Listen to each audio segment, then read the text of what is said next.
Well, hello everyone, Texie88 here and welcome to another board game related video.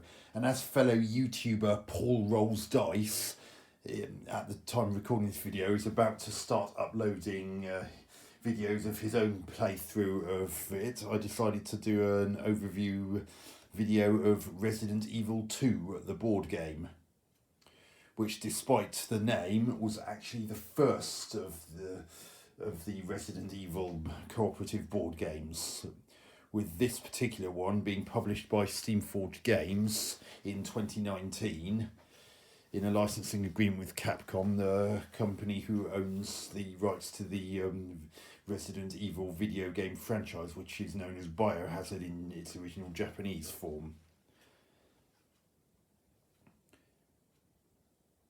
And Steamforged Games also published the Resident Evil, the board game, 4 years after this, which came out in 2019. So the game I went through previously, the core game anyway, came out in 2023. And like that, this too is a cooperative board game for 1 to 4 players. So if we can take a peek under the... And these are bags I provided myself through various sources. Got some ammo trackers which work much the same way as the ones in Resident Evil, the board game. And we've got some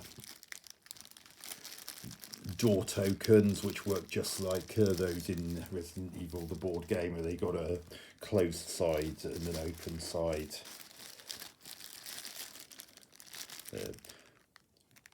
Well, I have to admit, I could have done with them with the wooden doors being a little bit brighter. If you got actual models of doors like some people have invested in, or 3D printed themselves, or otherwise, then you might want to use them, because the doors, particularly the wooden doors, can be a bit hard to see. And here's a boss health tracker, just like you get in Resident Evil, the board game. There's some more ammo trackers.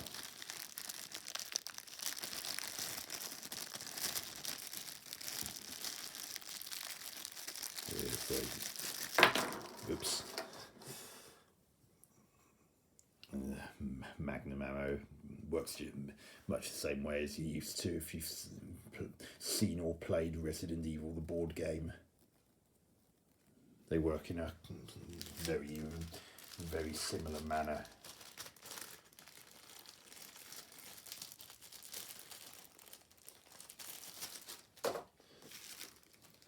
So these are blank bags, I just kept them in case I needed them. And we got this, which doesn't really do much, is the Resident Evil 2, the board game scenario book. So you got scenarios just like you had for Resident Evil, the board game, although one thing that's a bit different is, whereas in Resident Evil, the board game, you had these little tokens with 1, 2 or 3 encounter cards. Instead of that, you get green, yellow and red. Green areas are low to no risk. Yellow, well, yellow ones are a bit riskier. Well, I was a bit wrong. What I accidentally called red is amber. There is a darker version of this which is an actual red, and those are the most dangerous ones. So the idea is, if you venture into an area like that for the first time,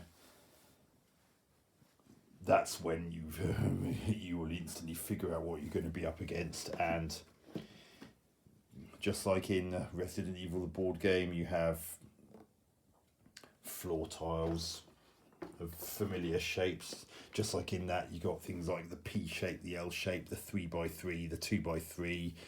Although you have some 1x2s in this, which you didn't really get in Resident Evil, the board game. There's a 2x2.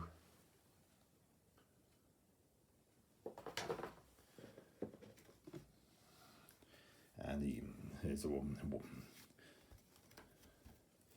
and there's a, and as ever, the double side of this 4x4 has different wall sections and sealing off depending on which mission you're doing. So if you've got one which has differences like that, you must pay particular attention to which side of that tile the scenario is asking you to use, because it will affect the gameplay.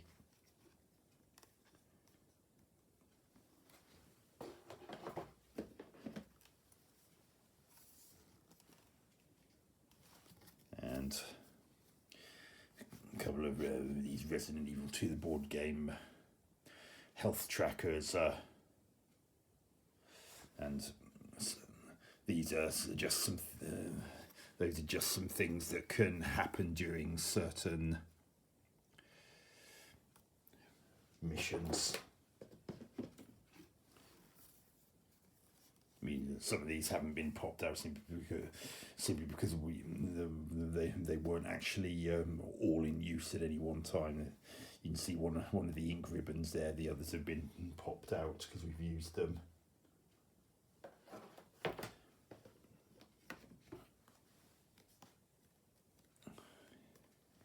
And another set of floor tiles. And here's the Resident Evil 2 the board game rulebook.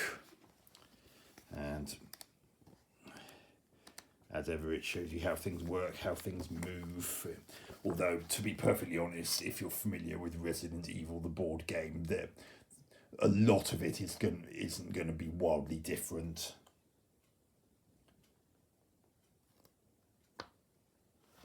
Although there are some annoyances in Resident Evil 2 the board game that I'm glad were done away with in Resident Evil the board game and 2021's Resident Evil 3 the board game, which I'm hoping I'll get onto a bit later. And there are some of the floor tiles that were missing from that last floor tile push out. And there's one of the health tracker hearts in there. And you've actually got A and B tokens looking like this. So there's a B token. If you look very carefully, you can actually. I'm going to take one out because of the glare, so you can see it a bit clearer. So here's an A token. If you look very carefully, you can actually see the letter A, and on the reverse side there's a B token. You can just about make out the letter B there. Those work in much the same way as the A's, B's and C's in Resident Evil the board game. If a character picks that up, you pick the uppermost A or B cards from the pack. And here's a health tracker. You may remember these are just like in Resident Evil the board game. This is used on those health trackers I showed you from a few moments ago, and they'd normally be this side up with the heart, but if your character was poisoned for whatever reason, you flip them over to the flask, and it would stay the flask until that character had managed to either get and use a blue herb, or if another person controlling a character had managed to pick up a blue herb themselves, they can use it on the poisoned character.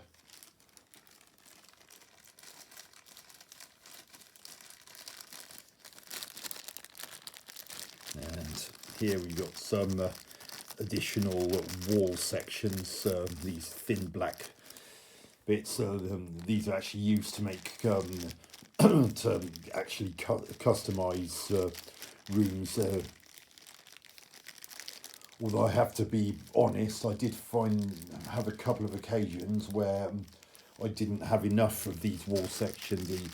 You can tell when they're needed, because the scenario will actually say where to place the walls and whether you need the long kind or the short kind.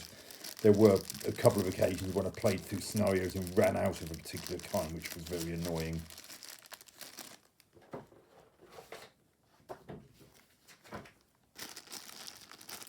So you got longer kinds, small kinds. You got some typewriters there and ink ribbons.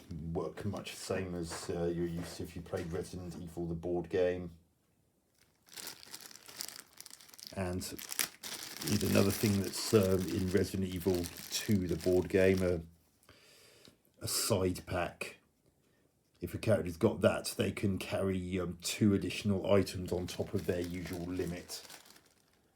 Hence the +2 and the backpack image.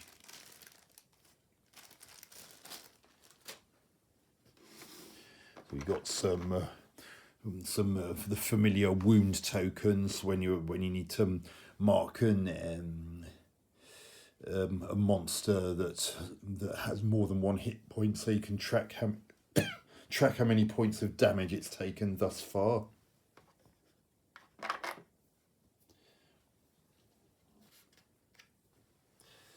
And here we got some monster info cards. So you got zombie dog, evolved liquor, modified zombie, liquor,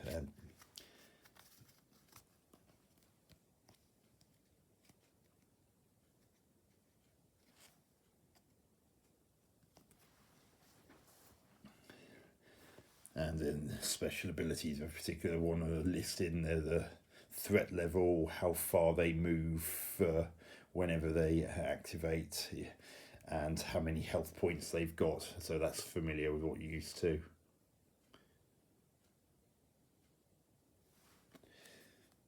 And you got and each one has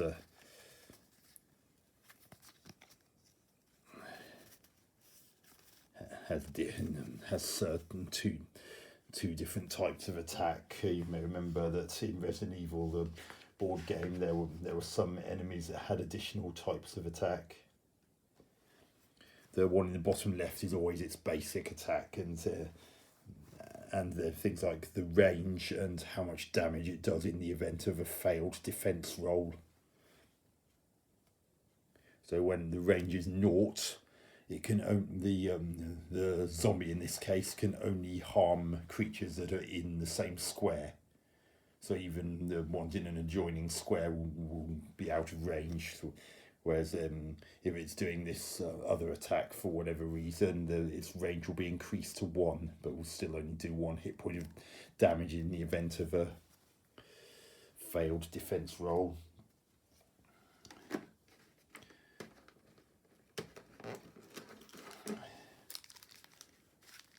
Got some item A and item B cards.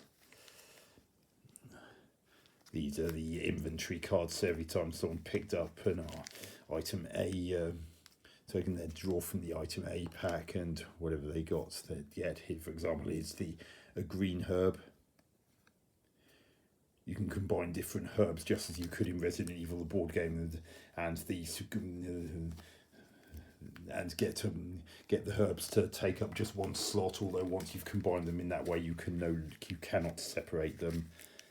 Is similarly some item B cards,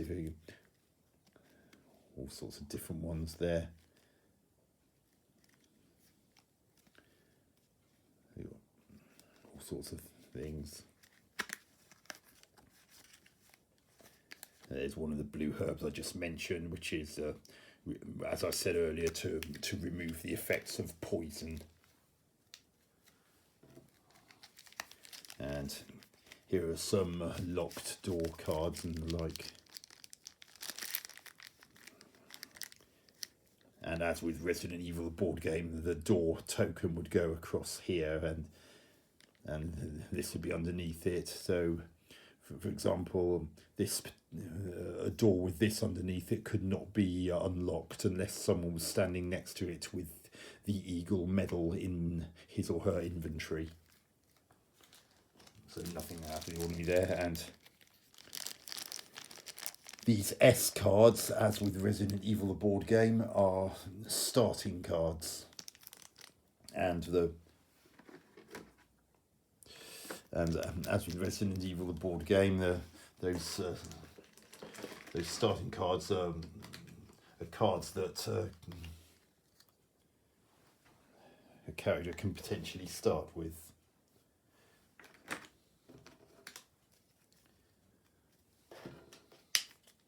So let's put those back. So you've got a whole bunch of different monsters here, such as the Lickers and different zombies and zombie dogs.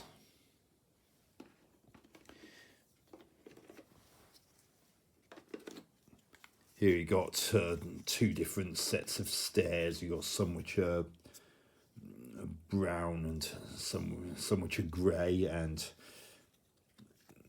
the different the two different colours show you to make it clearer as to which other side of the steps you'd be going to. So if you had, say, stairs on one part of the map, and you saw the other side of the stairs with the same colour on another part, you'd know that one movement whilst on the stair tile would take you to the other one. So that bit's the same as in the Resident Evil the board game as well. And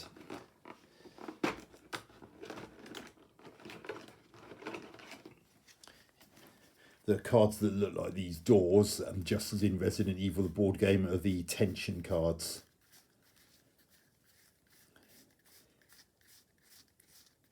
And these, amongst other things, effectively can not only affect gameplay, as before. You've got green condition, yellow, and condition red. So, as with those, when you flip a tension card and follow its instructions, you hope that not too many of them are amber or particularly red, because those are the ones that can make life difficult, whereas all clear is usually nothing special happens.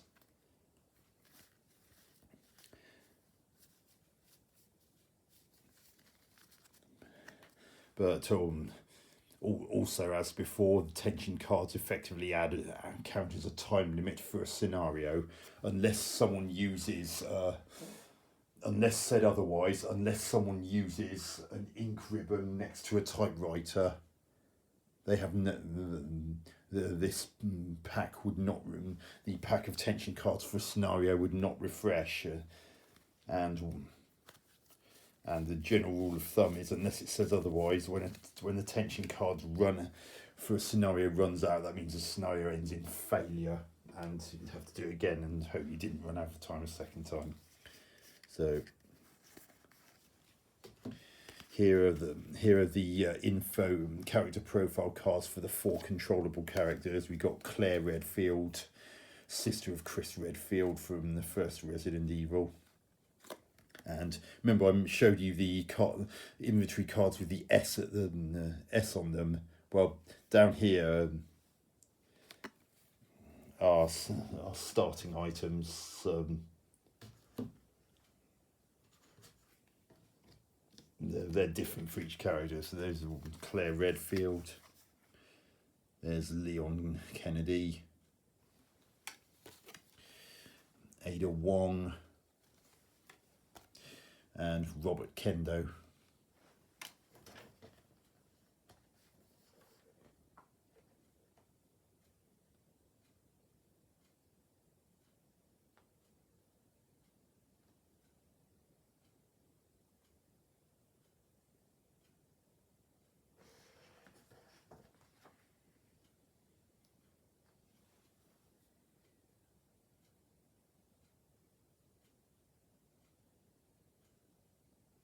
Actually, I made a bit of a boo-boo there. When I had a bit. Sorry, I scratched that about these things at the bottom. These actually show proficiency in a particular weapon, rather than what the characters start with.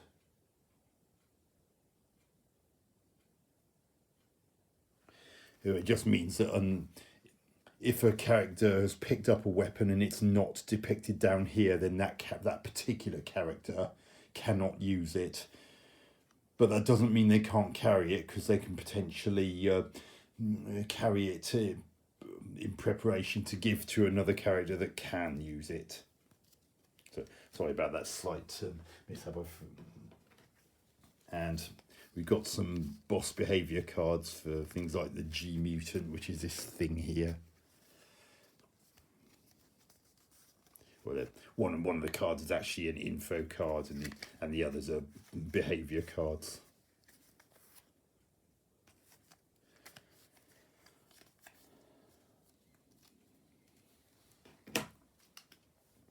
And boss behaviour cards and an info card for Birkin Stage 3. And if you've got a whole list of things on a particular card, then you'd simply go from one to the next in that order. With this one, for instance, does 3 different attacks in that order from top to bottom, with the range of that particular attack, the defense roll that that the attacked character or characters have to roll, and how much damage they'll sustain in the event of a failed roll. So when it comes to the defense roll, at least one of the blue dice has to be showing the indicated kind of arrow.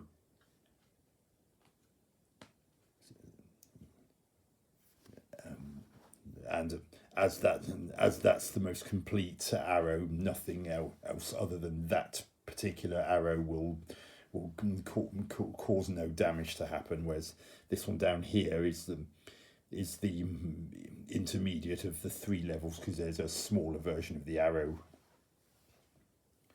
So for this one, it's only the smaller arrow that wouldn't be enough to avoid damage, whereas the medium one or that one would be enough.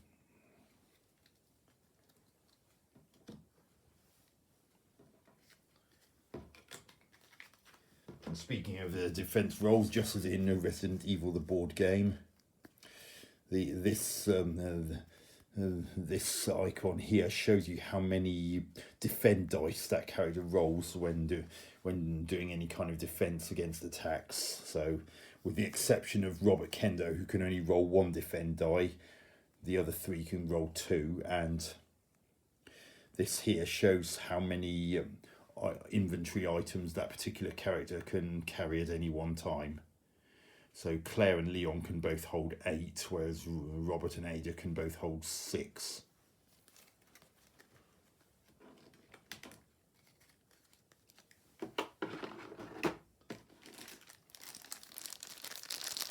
And although I've got the dice in here, I also put an item box in there in this bag, simply to help make it less likely to be mixed up with the similarly shaped doors, which are just slightly smaller. So as in Resident Evil the board game, you've got one black die which is numbered like a regular 6-sided die, except where the 1 would have been is the umbrella logo. And here you've got the blue attack and defend dice. So they're you've just seen the 3 different kinds of defense arrows, and you got bullet holes for damaging enemies.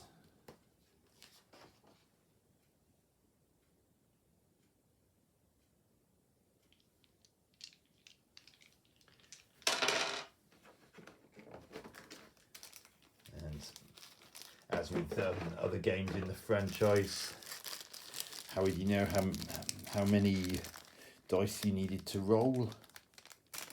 Well, whenever you use a weapon, it actually tells you. So here's one of the starter cards, hence the S, and it's the handgun. And there's the range. In this case, range is limited only by line of sight. And for the handgun, you'd roll one of the blue dice I just showed you, and you get a knockback if you rolled just one ricochet / bullet hole, and you do 1 hit point of damage for the 2. So that would lead to a knockback. That would lead to 1 hit point of damage. And told you in the top right corner how much ammo the handgun can be maximum is. And it's a weapon that doesn't use ammo, hence it has the infinity symbol, so it can't run out of ammo.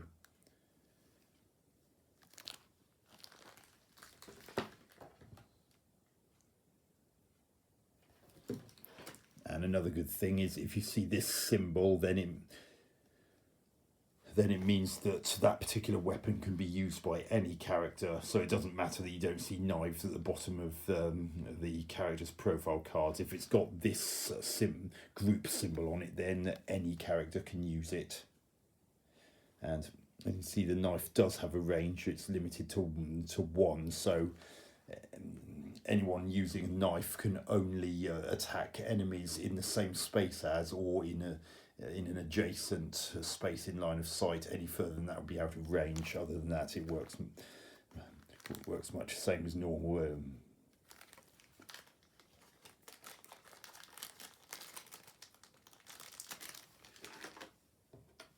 And unlike Resident Evil, the board game, where there can be more than 1 item box, you never get more than 1 in Resident Evil 2, the board game scenario. So there's literally only 1 item box tile, and that is it. Other than that, it works the same way.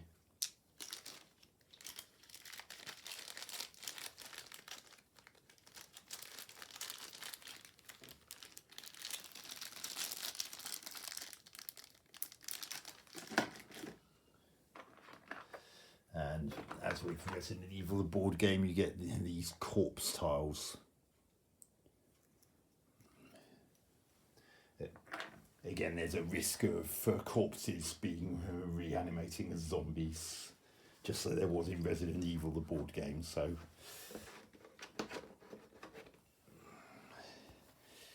you don't want to get too complacent when there's lots of corpses about.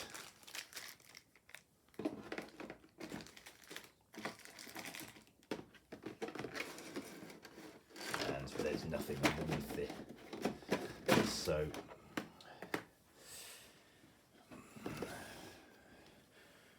So as Resident Evil 2, the board game, was the first Resident Evil board game as we know it, because it was the first of the Resident Evil board games, it did have some teething problems. I mean, one thing I do recall from when I played through it myself is I was not keen on the fact that there was the inability to take ammo from one scenario into another.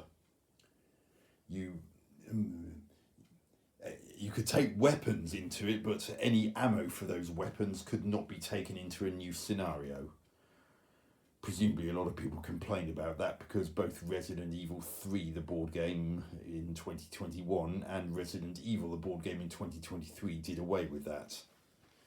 So anyone who'd played either or both of those games previously, I honestly wouldn't blame them if they decided to ignore that rule and make it so you could take ammo into future scenarios if you hadn't actually used it up.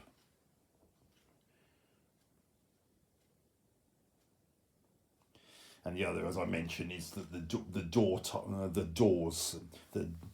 door tiles are a bit too dark at times, so they're a bit hard to see.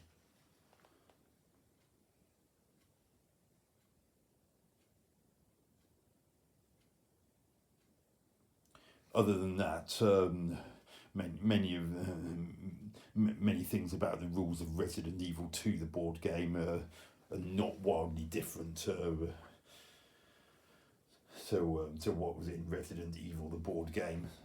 I mean, you'd still probably enjoy it, but perhaps not quite as much as the others. So that's an overview of the contents of the core Resident Evil 2, the board game. And I hope you enjoyed this video about it. Hope to catch you on another video soon. Texie88 out.